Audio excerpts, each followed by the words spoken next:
जावेद भाई ने अपना एक वाकया हमारे साथ शेयर किया। ये वाकया हम आपके लिए लेकर आए हैं। जावेद भाई कहते हैं कि मेरे घर हर साल माह रमजान में एक दिन तमाम दोस्त अहबाब और रिश्तेदारों के लिए इफ्तार का एहतमाम हुआ करता था, और मेरे घर जो इफ्तार का एहतमाम होता पूरे साल भर लोग उसकी तारीफें किया करते थे। मेरे घर में मेरी बीवी जो कुछ भी तैयार करती लोग उसे खाते तो खाते रह जाते, और साल भर मेरी बीवी के हाथों बनाई गई चीजों की लोग तारीफ किया करते थे।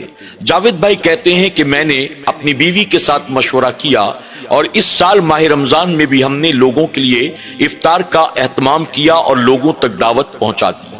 तमाम दोस्त अहबाब और रिश्तेदार मेरे घर की दावत का इंतजार किया करते थे। जब मैंने उन लोगों को दावत दे दी, उन लोगों ने आने की तैयारी शुरू की और मैंने घर इफ्तार की तैयारी शुरू कर दी। जिस दिन मेरे घर इफ्तार की दावत थी, मैंने उस दिन काम पर से छुट्टी ली और सुबह से अपने घर के कामों में हाथ बटाने के इरादे से अपनी बीवी के साथ लग गया।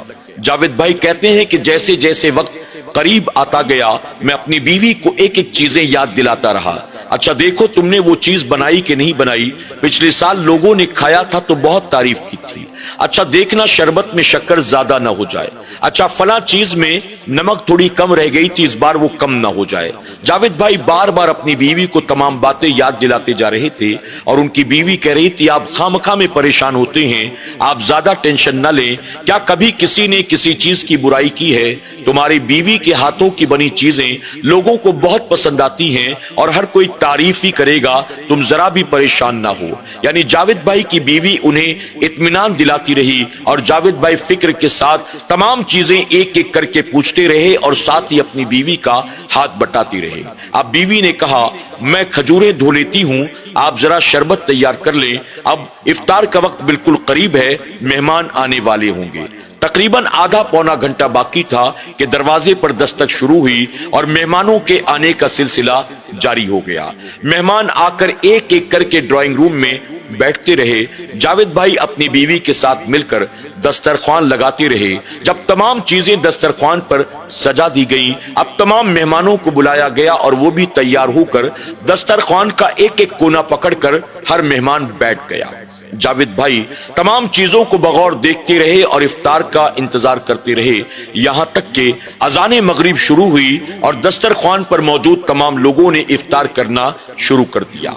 लोग खाते जा रहे थे और साथ ही तारीफ करते जा रहे थे, अरे ये तो पिछले साल जैसा ही बना है, अरे ये तो पिछले साल से ज्यादा अच्छा लग रहा है, ये तुमने घर में बनाया या बाजार से लाया है। इस तरह से लोग तारीफें करते जा रहे थे और जावेद भाई का सीना फक्र से फूलता चला जा रहा था और जावेद भाई की बीवी भी एक तरफ बैठी लोगों को सर्व करती और मुस्कुराती चली जाती। यहां तक कि जावेद भाई के दोस्तों ने एक दूसरे का मजाक उड़ाना भी शुरू किया। यानी वो लोग इफ्तार करते जा रहे थे, आपस में गुफ्तगू भी कर रहे थे, तमाम दस्तरख्वान पर मौजूद चीजों की तारीफें भी कर रहे थे और एक दूसरे के साथ मजाक मस्ती भी कर रहे थे। अरे बस करो भाई, तुम्हें खाना नहीं खाना क्या? अरे कितना खाओगे, कहीं पेट ना फट जाए, देखो कल कहीं तबीयत ना खराब हो जाए। यानी वो लोग मजाक मस्ती करते करते इफ्तार का मजा ले रहे थे। इफ्तार से फारिग होने के बाद तमाम लोगों ने बजमात नमाज मगरिब अदा की। अब जब सब लोग नमाज मगरिब से फारिग हो गए तो जावेद भाई की बीवी ने कहा, अब अगर इजाजत हो तो मैं दस्तरख्वान लगा दूं ताकि लोग खाने से भी फारिग हो जाएं। जावेद भाई ने कहा, फौरन दस्तरख्वान लगा दो, नमाज तरावी का वक्त भी करीब है। अब दस्तरख्वान पर बिरयानी लाकर रखी गई, कोरमा, नान, सलाद, तमाम चीजें जो घर में तैयार की गई थी डिनर के लिए वो लाकर रखा गया। अब तमाम मेहमान फिर से अपने अपने हाथ को धोकर आकर बैठते हैं और डिनर से फारिग होते हैं। उसके बाद तारीफें करते हुए वो तमाम लोग एक एक करके घर से बाहर निकलते हैं और तमाम लोग रवाना हो जाते हैं। अब जावेद भाई अपनी बीवी के साथ मिलकर दस्तरख्वान उठाते हैं, बर्तनों को उठाते हैं, किचन तक पहुंचाते हैं। दस्तरख्वान उठाते आते जाते जावेद भाई के कानों में अपने पड़ोस में रहने वाली एक 12 साला बच्ची की आवाज सुनाई देती है। बच्ची अपनी वालिदा से कह रही थी, امی اب تو اذان عشاء کا وقت قریب آ چکا، ہم روزہ افطار کب کریں گے؟ ہم نے سحری میں بھی صرف پانی پیا تھا، آپ نے کہا تھا افطاری اچھے سے کریں گے، لیکن ابھی تک ہم نے افطاری نہیں کی، امی آخر ہم افطاری کب کریں گے؟ جاوید بھائی کہتے ہیں جیسے ہی اس 12 سالہ بچی کی یہ آواز میرے کانوں سے ٹکرائی، اللہ اکبر، مانو میرے پیروں تلے زمین ہی کھسک گئی ہو۔ مجھے کچھ بھی سمجھ میں نہیں آ رہا تھا۔ میں جانتا تھا شریعت نے اس بات کی اجازت نہیں دی ہے کہ آپ کسی اور کے گھر میں کبھی تاک جھانک کریں، لیکن میں حالات کے ہاتھوں مجبور تھا، اپنے آپ کو روک نہ سکا۔ اپنے گھر کی دیوار پر چڑھ کر میں نے پڑوسی کے گھر میں جھانکنے کی کوشش کی۔ میں نے دیکھا اس 12 سالہ بچی کی ماں گھر کے آنگن میں چارپائی بچھی تھی اور چارپائی پر سر جھکائے بیٹھی تھی، اور وہ بچی اس کے سامنے کھڑے ہو کر اس سے پوچھ رہی تھی، امی ہم روزہ افطار کب کریں گے؟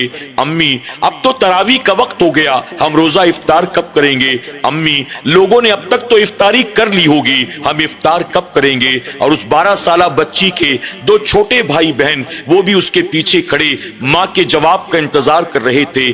جاوید بھائی کہتے ہیں کچھ دیر کے بعد اس عورت نے یعنی اس 12 سالہ بچی کی ماں نے اپنے سر کو اٹھایا۔ جب سر اٹھایا تو اچانک اس کی نظر میرے چہرے پر پڑ گئی۔ میں نے دیکھا اس کی آنکھوں سے آنسو بہ رہے تھے۔ فوراً اس نے اپنے آنسوؤں کو چھپایا اور بناوٹی مسکراہٹ سے وہ کہنے لگی، بھائی میری بیٹی بہت ضدی ہو گئی ہے، افطار کرنے کے باوجود بھی ایسا کہہ رہی ہے کہ اس نے ابھی تک کچھ کھایا پیا نہیں ہے۔ اللہ اکبر۔ جاوید بھائی کہتے میں نے کوئی جواب نہ دیا، کچھ دیر تو انہیں دیکھتا رہا، اس کے بعد اپنے گھر کی دیوار سے نیچے اترا، فوراً اپنے گھر کے دروازے کی طرف بڑھا۔ میری بیوی نے فوراً مجھے آواز دے کر کہا، ارے کہاں جا رہے ہو؟ کیا ہوا؟ وہاں کیا کر رہے تھے؟ ارے میری بات تو سنو۔ جاوید بھائی کہتے ہیں نہ میں رکا، نہ میں نے اپنی بیوی کو کوئی جواب دیا، بلکہ میں وہاں سے نکل کر فوراً بازار کی طرف گیا، اور بازار جا کر میں نے وہ تمام چیزیں تلاش کرنے کی کوشش کی جو چیزیں میری بیوی نے افطار کے وقت تیار کی تھی۔ جو کچھ بھی میرے ہاتھ لگا فوراً وہ تمام چیزیں میں نے جمع کی اور جمع کر کے پلٹا، اور آنے کے بعد میں نے اپنے پڑوسی کے دروازے پر دستک دی۔ اسی 12 سالہ بچی نے دروازہ کھولا، میں گھر کے اندر داخل ہوا، میں نے سب کو سلام کیا، اور سلام کرنے کے بعد وہ کھانے پینے کی تمام چیزیں میں نے ان بچوں کے سامنے رکھ دی اور کہا، لو میں تمہاری خاطر افطار کا سامان لے کر آیا ہوں۔ وہ بچے مسکرانے لگے، ماں زاروں قطار رونے لگی۔ جاوید بھائی کہتے ہیں اچانک میری نظر پڑی تو میں نے دیکھا میری بیوی وہیں دیوار پر کھڑے ہو کر گھر کے آنگن کی طرف دیکھ رہی تھی، یعنی وہ سارا معاملہ میری بیوی نے اپنی آنکھوں سے دیکھا۔ اس کے بعد جاوید بھائی کہتے ہیں میں گھر سے دوبارہ باہر نکلتا ہوں، اور نکلنے کے بعد پھر سے میں بازار کی طرف چلا گیا۔ میری بیوی انتظار کر رہی تھی کہ شاید پڑوسی کے گھر سے نکلنے کے بعد اپنے گھر میں داخل ہوں گا، لیکن میں سیدھے بازار گیا، اور بازار جانے کے بعد میں نے وہاں سے سحری کا سامان خریدا، افطار کا سامان خریدا، یعنی کھانے پینے کے تمام سامان میں نے خریدے، اور وہ سب اپنے ساتھ لے کر دوبارہ آیا، پڑوسی کے دروازے پر دستک دی۔ دستک دینے کے بعد اسی 12 سالہ بچی نے گھر کا دروازہ کھولا، میں نے ان کے گھر میں وہ تمام کھانے پینے کی چیزیں پہنچائی اور کہا یہ سب کچھ پورے مہینے بھر کا انتظام میں نے کر دیا ہے، اس کے باوجود اگر کبھی کوئی چیز کم پڑ جائے اپنا بڑا بھائی سمجھ کر مجھ سے کہہ دینا، کسی طرح کا تکلف مت کرنا۔ اللہ اکبر۔ جاوید بھائی کہتے ہیں میں نے ان کے گھر کے آنگن میں وہ تمام چیزیں رکھوا دی۔ وہ عورت روتی جاتی تھی اور دعائیں دیتی جاتی تھی، اور بچے ان تمام چیزوں کو دیکھ کر مسکراتے جاتے تھے۔ اس کے بعد جاوید بھائی کہتے ہیں وہاں سے میں اپنے گھر پلٹ کر آیا، ایسا محسوس ہوا ایک بہت بڑا قرض اتار کر آتا ہوں، ایک بہت بڑا سر کا بوجھ اتار کر آتا ہوں۔ گھر کے اندر داخل ہوا، میں نے سوچا کہ شاید میری بیوی میرے ان معاملات کو دیکھ کر کسی طرح ناراض ہو، لیکن جب گھر کے اندر داخل ہوا میں نے سلام کیا، میری بیوی نے مسکرا کر سلام کا جواب دیا، اور جواب دینے کے بعد کہتی ہے جاوید آج تم نے بہت بڑا کام کیا ہے، واقعی مجھے تم پر بہت فخر ہے۔ اللہ اکبر۔ اس کے بعد جاوید بھائی کہتے ہیں عام طور پر ہمارے معاشرے میں ہم جب اپنے گھروں میں افطار کی دعوت کرتے ہیں یا شادی بیاہ میں دعوت کرتے ہیں تو ان دعوتوں میں ہم انہی لوگوں کو بلایا کرتے ہیں جن کے گھر میں کھانے پینے کی چیزیں موجود ہوتی ہیں۔ ہم غریبوں کو، یتیموں کو، بیواؤں کو، भूखों को, कमजोरों को भूल जाया करते हैं, जबकि हमें चाहिए जिनके घर खाने पीने की चीजें मौजूद हैं उन्हें ना भी बुलाएं, कोई गुनाह नहीं होगा। लेकिन अगर हम अपने घर में पेट भर कर खाएं, सो जाएं और हमारा पड़ोसी भूखा हो, अल्लाह के प्यारे महबूब सल्लल्लाहु अलैहि वसल्लम फरमाते हैं अल्लाह और उसके फरिश्ते रात भर उन खाकर सोने वालों पर लानत भेजा करते हैं। तो हम अपने रिश्तेदारों, दोस्त अहबाब को तो बुलाते हैं, लेकिन पड़ोसियों को, जरूरतमंदों को, गरीब गुरबा को भूल जाते हैं। इसके बाद जावेद भाई कहते हैं वो दिन है और आज का दिन है, आज भी हर साल मेरे घर में इफ्तार की दावत होती है, लेकिन अब दावत एक दिन नहीं बल्कि 2 दिन होती है। एक दिन मेरे दोस्त अहबाब आते हैं, रिश्तेदार आते हैं, और एक दिन मेरे घर के दस्तरखान पर इफ्तारी करने के लिए बेवाएं आती हैं, यतीम आते हैं, गरीब गुरबा आते हैं, परेशान हाल लोग आते हैं। और अल्लाह तबारक ताला ने मुझे इतनी बरकत अता की, इतनी बरकत अता की, इतनी बरकत अता की, अपने खानदान वालों को, दोस्त अहबाब को खिलाकर इतना सुकून पहले कभी न मिला जितना सुकून अल्लाह ने यतीम बच्चों, बेवाओं और गरीबों को खिलाने पर अता फरमाया है। और साथ ही मेरे करीम ने बरकत भी अता की, तरक्की और कामयाबी भी अता की। जावेद भाई कहते हैं जब मेरे करीम ने दुनिया में मुझे ये अजर अता फरमाया, आखिरत में मेरा करीम मुझे क्या इनाम अता करेगा मैं इसका अंदाजा भी नहीं लगा सकता। सुभान अल्लाह।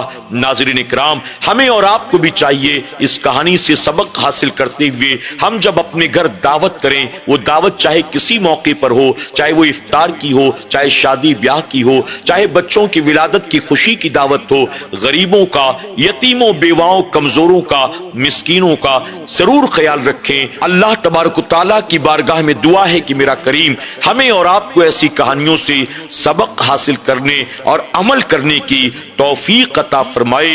गरीबों, यतीमों, बेवाओं, कमजोरों, मिस्कीनों का ख्याल रखने, उनकी खिदमत करके अल्लाह और उसके रसूल सल्लल्लाहु अलैहि वसल्लम को राजी करने की तौफीक अता फरमाए। आमीन या रब्बल आलमीन।